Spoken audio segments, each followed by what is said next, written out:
You ask Tiger to calculate. This deals with finding the midpoint between 2 points.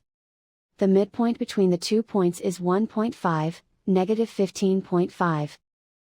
Let's solve it step by step. Plot the 2 points and calculate the midpoint using the formula.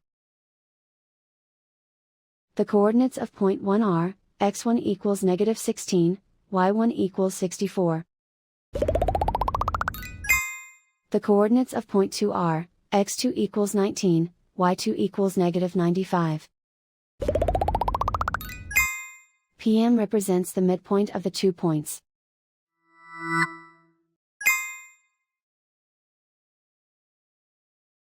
Use the x values in the midpoint formula to find the midpoints x. x1 equals negative 16.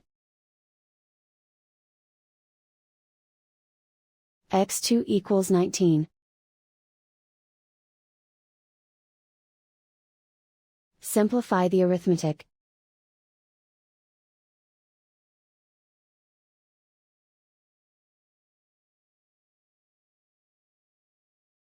Use the y values in the midpoint formula to find the midpoints y.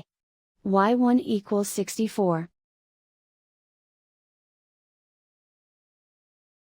y2 equals negative 95.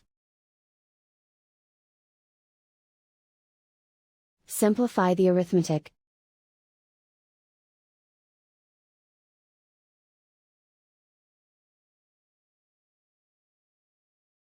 And so, the midpoint is 1.5, negative 15.5.